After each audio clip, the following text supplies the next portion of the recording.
चुनाव आयोग ने आम आदमी पार्टी को एक राष्ट्रीय पार्टी के रूप में मान्यता दे दी है। वहीं हमारी संवाददाता ने इसी से जुड़े तमाम मुद्दों को लेकर राज्यसभा सांसद सुशील गुप्ता से खास बातचीत की। आम आदमी पार्टी को नेशनल पार्टी का दर्जा मिल चुका है। 10 साल का सफर आसान नहीं था। बहुत सारी कठिनाई आई। क्या कठिनाई थी, किस तरीके से भविष्य में रणनीति होगी, किस तरीके से इस 10 साल के सफर को जो जनता ने सराहा उसको उस तरीके से लोगों के हित में काम करके इस्तेमाल किया जाए, इस पूरे मुद्दे पर हमारे साथ बात करने के लिए मौजूद है राज्यसभा सांसद सुशील गुप्ता। सर, 10 साल का सफर जनता ने सराहा, नेशनल पार्टी बन गए हैं, क्या रणनीति होगी आगे, किस तरीके से लोगों के लिए काम करेंगे?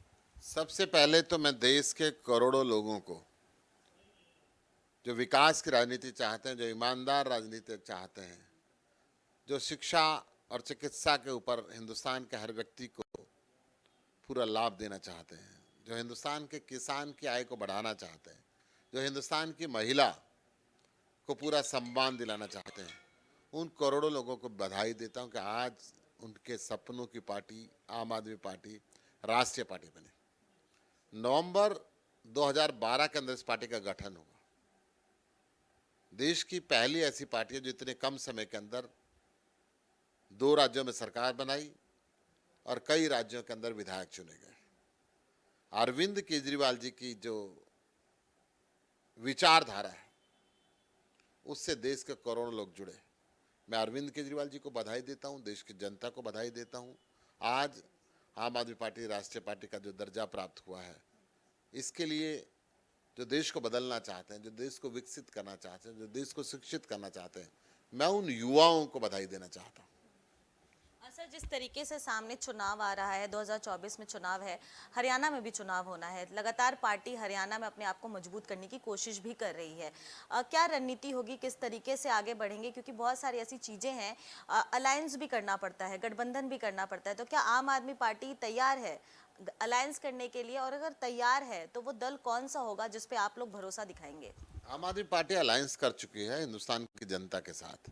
दलों से कोई अलायंस नहीं है, जनता से गठबंधन है और उस गठबंधन को पूरा निभाएंगे।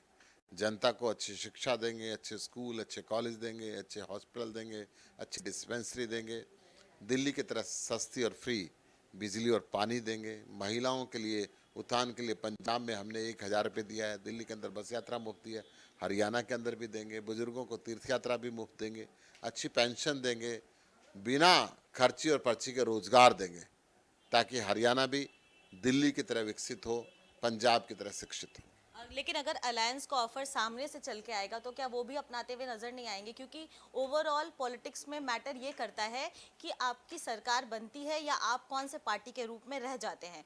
तो समीकरण को देखते हुए क्या पोस्ट पोल अलायंस होगा? देखिए, अलायंस तो हमने कर लिया ना जी।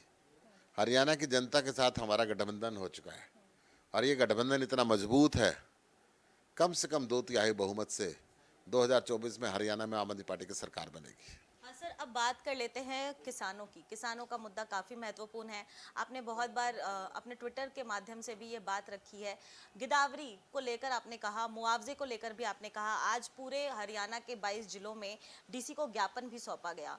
तो क्या कुछ मांग है हरियाणा सरकार से, और क्या आप हरियाणा सरकार को ये भी सजेशन देते हुए नजर आए कि जिस तरीके से मुआवजा पंजाब की गवर्नमेंट ने दिया है उसी स्केल पर हरियाणा गवर्नमेंट भी दे? तो आपको क्यों लगता है, क्योंकि दोनों राज्यों का बजट अलग होता है, दोनों राज्यों का प्रॉफिट जोन अलग होता है, जीडीपी अलग होता है, तो क्यों लगता है कि सेम जोन में मुआवजा घोषित कर देना चाहिए? दोनों राज्यों के अंदर देश की जनता, दोनों राज्यों की जनता एक जैसा टैक्स देती है। जीएसटी एक समान, इनकम टैक्स एक समान, तो सुविधा एक समान क्यों ना मिले। पंजाब के मुख्यमंत्री ने घोषणा की है कि किसान की जो फसल खराब हुई है, छोड़ो गिरदावरी को, बैसाखी से पहले उनके खाते के अंदर पैसे चले जाएंगे। जब किसान बैसाखी पर फसल काट के मंडी के अंदर बेचता है, उस समय उसके बहुत से सपने होते हैं कि बच्चे की पढ़ाई के लिए मैं काम करूंगा, मकान बनाने के लिए काम करूंगा, बिटिया की शादी के लिए काम करूंगा। अगर कुदरत की मार मर गई है तो उसको फौरी लाभ मिलना चाहिए। हरियाणा के अंदर हरियाणा के मुख्यमंत्री कहते हैं कि पहले किसान पोर्टल पे फसल चढ़ाए, फिर मैं गिरदावरी कराऊंगा और उसके बाद उसकी फ़ोटो अपलोड होगी, फिर मुआवजा दूंगा। शायद साल साल का प्रोसीजर वो बनाना चाहते हैं। इस दफ़ा बेमौसमी बरसात और ओलावृष्टि के कारण इतना भारी नुकसान हुआ है कि अभी तक पोर्टल पे 20 लाख एकड़ की फसल खराबी की ब्यौरा किसान चढ़ा चुके और पोर्टल चल नहीं पा रहा है। अभी फसल का रिकॉर्ड चढ़ना बाकी है। मनोहर लाल जी कहते हैं पोर्टल पे चढ़ने के बाद में हम इसकी गिरदावरी कराएंगे, पटवारी जाएगा फोटो अपलोड करेगा। अभी तक 2.5 लाख एकड़ की गिरदावरी हुई है, 17.5 लाख एकड़ की गिरदावरी बाकी है, जो प्रैक्टिकली पॉसिबल नहीं है।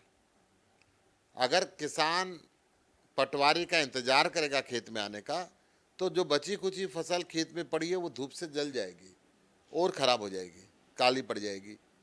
और अगर फसल काटेगा नहीं तो भगवंत मान की तर्ज पे खट्टर साहब मुआवजा नहीं देंगे, कहेंगे कोई मुआवजा नहीं मिलता, तो किसान तो असमंजस के अंदर पड़ गया। आज आम आदमी पार्टी ने 22 जिलों के अंदर ज्ञापन सौंपा है कि मनोहर लाल जी बराए मेहरबानी अब आप गिरदावरी करा नहीं सकते, उसके चक्कर को छोड़ दें और पोर्टल पे जो ब्यौरा किसान ने भरा है उसके बेस पे आप मुआवजा दें ताकि किसान को फौरी राहत मिल सके। बहुत बहुत धन्यवाद आपका। तो ये था हमारे साथ बात करने के लिए राज्यसभा सांसद सुशील गुप्ता, जिन्होंने तमाम मुद्दों पर खबर फास्ट के साथ एक्सक्लूसिव बातचीत की। नई दिल्ली से कैमरा पर्सन रिंकू के साथ मैं प्रियंका राय, खबर फास्ट।